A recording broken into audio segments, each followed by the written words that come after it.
नमस्कार स्टूडेंट्स, मैं तौफीक खान आपका अपनी क्लास में बच्चों बहुत बहुत स्वागत करता हूं।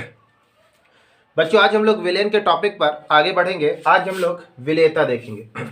चूंकि बोर्ड पर मैंने पहले से ही इसको इसलिए लिख दिया है ताकि हमारा समय और वीडियो छोटी हो, आपको परेशानी ना हो। ठीक है, तो सबसे पहले विलेयता देखेंगे। विलेयता क्या होती है?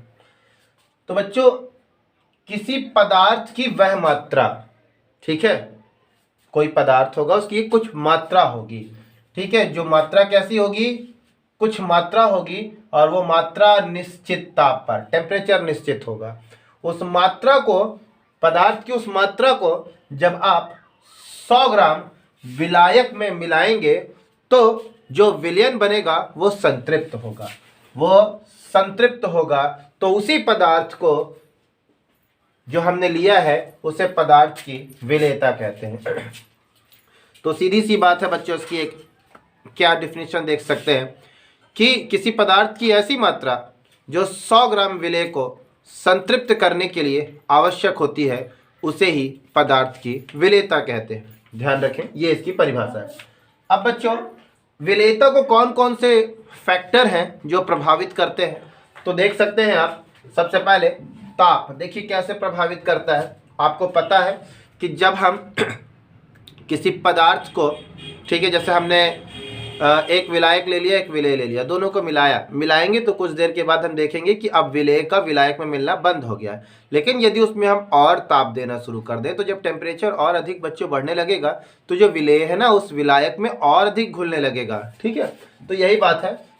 साधारणतः जो पदार्थों की जो विलेयता होती है वो ताप बढ़ाने से बढ़ती है। यदि ताप बढ़ाएंगे तो विलेयता भी, यानी पदार्थ की घुलने की क्षमता भी और बढ़ जाएगी। ठीक है, अब क्या है भाई, कोई पदार्थ क्यों घुलता है? भाई आपने पदार्थ को विलायक में डाला और उष्मा दी, ठीक है, यानी ताप दिया, तो वो घुल क्यों रहा है? क्या रीजन है? जब कोई पदार्थ विलायक में घुलता है, ठीक है, तो क्यों घुलता है? क्योंकि वो उष्मा को अवशोषित करता है। इसके बाद दूसरा फैक्टर है विलेय के कणों का आकार। बच्चों क्या है, हमारे पास जो क्रिस्टलीय ठोस होते हैं, यदि क्रिस्टलीय ठोस छोटा होगा तो वो बहुत जल्दी घुलेगा, क्रिस्टलीय ठोस बड़ा है तो वो घुलेगा लेकिन समय लेगा।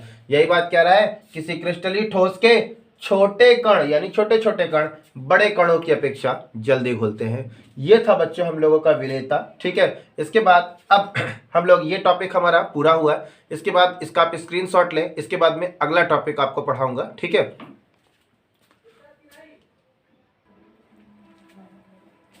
तो देखिए बच्चों हमारे पास अगला टॉपिक है, ये जो विलयन है, विलयन की सांद्रता, यानी विलयन में कितना विलेय है, ठीक है, वो सांद्रता को व्यक्त करने की कौन कौन सी विधियां हैं हमारे पास बच्चों। तो विलयन की सांद्रता को व्यक्त करने के लिए हम दो तरीका अपनाते हैं। पहला है तरीका भौतिक यूनिटों में सांद्रता व्यक्त करने की विधि, तथा दूसरे पार्ट में हम इसको देख सकते हैं रासायनिक यूनिटों में सांद्रता व्यक्त करने की विधि। बच्चों भौतिक यूनिटों के अंतर्गत हम 4 प्रकार से अध्ययन करेंगे सांद्रता व्यक्त करने के लिए। पहला विलयन की भार प्रतिशतता, दूसरा विलयन की आयतन प्रतिशतता, तीसरा विलयन की भार आयतन W/V प्रतिशतता, तथा चौथा है ppm सांद्रता, पार्ट पर मिलियन। ppm का फुल फॉर्म है बच्चों यहाँ पर पार्ट्स पर मिलियन। इसके बाद रासायनिक यूनिटों में व्यक्त करने की विधियां देखेंगे। बच्चों देखिए इंपॉर्टेंट टॉपिक इसमें सबसे ज्यादा भौतिक यूनिटों में आपको ये मिलेगा। इसके बाद ये, इससे भी न्यूमेरिकल्स कभी कभी बन के आते हैं और इनसे, ठीक है, लेकिन मोस्टली सबसे ज्यादा न्यूमेरिकल्स इस पार्ट से आते हैं। तो रासायनिक यूनिटों में सांद्रता व्यक्त करने की देखिए कौन कौन सी विधि है।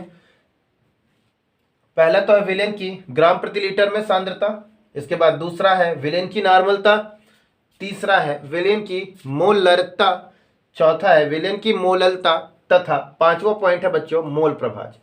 ये आप इसको अपनी कॉपी में इसी प्रकार तालिका बना लीजिए। बनाने के बाद मैं इसको 1 बाय 1, सबसे पहले मैं आपको ये पार्ट पूरा पढ़ाऊंगा, इसके बाद फिर मैं नेक्स्ट पार्ट आपको पढ़ाने वाला हूँ। बिल्कुल आज की ही थोड़ा सा क्लास भले लंबी होगी लेकिन सारा टॉपिक आपको इसी में मिलने वाला है। ठीक है बच्चों, तो इसका फटाफट स्क्रीनशॉट लें, फिर मैं इसको पढ़ाना शुरू करता हूँ।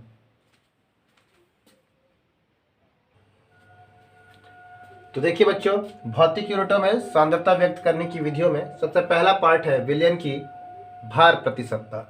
देखिए 100 ग्राम विलियन में, विलियन है उसकी मात्रा दी है 100 ग्राम विलियन में। अब उस 100 ग्राम विलियन को किसने बनाया होगा, विलेय ने बनाया होगा। तो कह रहा है 100 ग्राम विलियन में उपस्थित विलेय के, ठीक है, विलेय जो घुल रहा है, विलेय के ग्रामों की संख्या को विलियन का या विलियन की भार प्रतिशतता कहते हैं। परिभाषा बहुत ही इजी है। इसके बाद भार प्रतिशतता का क्या फार्मूला है, तो भार प्रतिशतता बराबर होता है विलेय का भार बच्चों ग्राम में, ठीक है, बटा विलियन का भार ग्राम में गुणा 1000, ठीक है। उदाहरण से समझाने की कोशिश करूंगा। जैसे बच्चों आपसे प्रश्न में दे दिया सोडियम क्लोराइड के भार अनुसार 10% जलीय विलयन से, यानी कह रहा है सोडियम क्लोराइड के भार अनुसार, यानी सोडियम क्लोराइड के भार के अनुसार, ठीक है, भार के अनुसार 10% जलीय विलयन से। तो यानी यहाँ पर बात ये आ रही है कि बच्चों प्रतिशत आया है तो हमको ऐसे बोलना है कि हमारे पास कोई 100 ग्राम का विलयन है, वो किससे मिलकर के बना है, सोडियम क्लोराइड से। तो जो 100 ग्राम का विलयन है वो किससे मिलकर के बना है, सोडियम क्लोराइड से। तो 100 ग्राम उस विलयन में बच्चों 10 ग्राम जो है ना वो NaCl के होंगे, बाकी के जो 100 ग्राम में से 10 निकालते हैं तो 90 ग्राम बचा, वो 90 ग्राम बच्चों जल का होगा। ये है विलयन की भार प्रतिशतता। इसके बाद में अगला टॉपिक समझाऊंगा।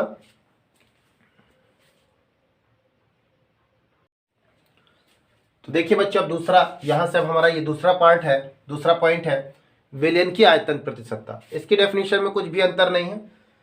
वहां पर ग्राम इस्तेमाल हुआ था भार प्रतिशत के लिए, यहाँ पर ml का इस्तेमाल करना है, बाकी सारी डेफिनेशन वही होगी। देखिए यहाँ पर 100 ml कर दिया, पहले ग्राम था, तो 100 ml विलयन में, जब आयतन की बात होगी तो ml लगाना है आपको। 100 ml विलयन में उपस्थित विलेय के ml की संख्या, मिलीलीटर, ठीक है, विलेय के ml की संख्या विलयन की आयतन प्रतिशतता कहलाती है। तो आयतन प्रतिशतता बराबर विलेय का आयतन ml में तथा बटे में विलयन का आयतन ml में गुणे 100। तो बच्चों इसको आप यदि उस अंतर से समझने की कोशिश करें तो देखिए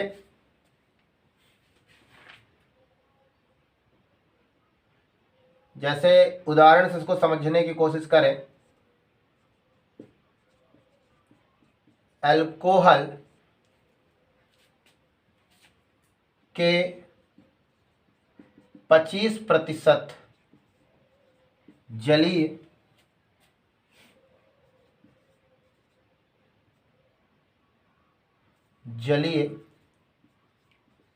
विलयन से तात्पर्य है कि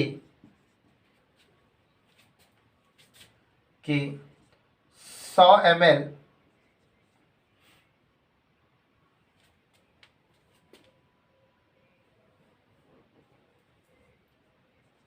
विलयन में 25 ml अल्कोहल तथा 75 ml जल होगा।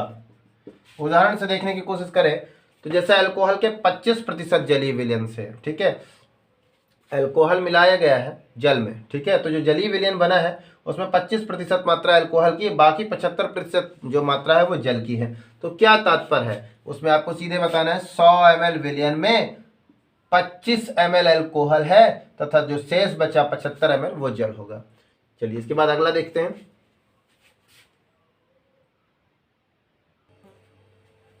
तो देखिए बच्चों विलयन भार आयतन यानी कि W/V प्रतिशतता, ठीक है। तो देखें क्या परिभाषा बोलती है। कह रहा है विलयन के 100 ml में, मिलीलीटर में, विलयन किस में होगा, 100 ml मिलीलीटर पर होगा। तो विलयन के 100 ml में विलेय के जो घुला हुआ है, विलेय के ग्रामों की संख्या, तो विलयन किस में होगा, ml में होगा, जो घुला है विलेय वो किस में होगा, ग्रामों में होगा। उसी को हम लोग क्या बोलेंगे, विलयन की भार आयतन प्रतिशतता कहते हैं बच्चों। उदाहरण के तौर पर यदि आप समझें तो देखिए एक प्रश्न है, जैसे उदाहरण जिससे समझाने की कोशिश करूं, 0.5 ग्लूकोज विलयन से, यानी कि 0.5% ग्लूकोज विलयन से क्या अभिप्राय है। तो क्या अभिप्राय है, अभिप्राय यह है कि जो 100 ml का पूरा विलयन है उस 100 ml विलयन में 0.5 ग्राम ग्लूकोज है। ठीक है, तो ग्राम में है यहाँ पर विलेय, ये इस तरह आपको उसको बताना पड़ेगा। इसके बाद चौथा पार्ट देखते हैं। तो देखिए बच्चों, चौथा पॉइंट पीपीएम में सांद्रता, पार्ट्स पर मिलियन। क्या कह रहा है? विलियन के 1 मिलियन किसके बराबर होता है? 10 लाख के। मैंने लिख भी दिया है। ठीक है, विलियन के 1 मिलियन में, ठीक है, वो मिलियन किस में लिया जा रहा है? ग्राम में लिया जा रहा है। तो विलियन के 10 लाख ग्राम भी बोल सकते हैं आप, या यूं बोल सकते हैं विलियन के 1 मिलियन ग्राम, या यूं बोल सकते हैं विलियन के 10 लाख ग्रामों में उपस्थित विलेय के ग्राम की संख्या उसकी पीपीएम में सांद्रता कहलाती है। फार्मूला क्या होगा? पीपीएम में सांद्रता बराबर होता है विलेय का भार ग्राम में बटा विलियन का भार ग्राम में गुणा 10⁶। बच्चों उदाहरण से समझने की कोशिश करेंगे। जैसे आपके पास है, मान लीजिए पूछ लिया जाए सोडियम क्लोराइड के 10 ppm से क्या अर्थ है। ठीक है, 10 ppm से क्या अर्थ है? तो देखिए क्या होगा। तो ppm जब भी आएगा तो समझ लीजिएगा 10 लाख की बात हो रही है, यानी 1 मिलियन की बात हो रही है। तो आप उस समय पीछे विलियन कैसे बनाते थे? 100 ग्राम या 100 ml में बनाते थे। अब यहाँ पर आपको बोलना पड़ेगा विलियन के 10 लाख या 1 मिलियन, या बोलेंगे विलियन के 10⁶ ग्राम में कितने? यहाँ 10 है तो 10 ग्राम NaCl विलीन है, ऐसे होंगे। ठीक है, तो बच्चों आज की इस वीडियो पर आपने पूरी तरीके से देखा भौतिक यूनिटों में सांद्रता को व्यक्त करने की क्या क्या विधियां होती है, और इन सारी विधियों को मैंने एक एक करके विथ फार्मूला और इसके एग्जाम्पल को मैंने आपके सामने लिखा और समझाया भी है। ठीक है बच्चों, ताकि वीडियो ज़्यादा लंबी ना हो, इसीलिए सारे टॉपिक्स को मैंने पहले ही बोर्ड पर लिख के आपको समझाने की कोशिश की है। इसके बाद बच्चों अब रासायनिक मेथड के द्वारा हम किसी विलेन की सांद्रता को निकालने के लिए अगले पार्ट यानी अगली वीडियो पर देखेंगे। ठीक है, तो यहीं पर हमारी बच्चों क्लास समाप्त होती है। धन्यवाद।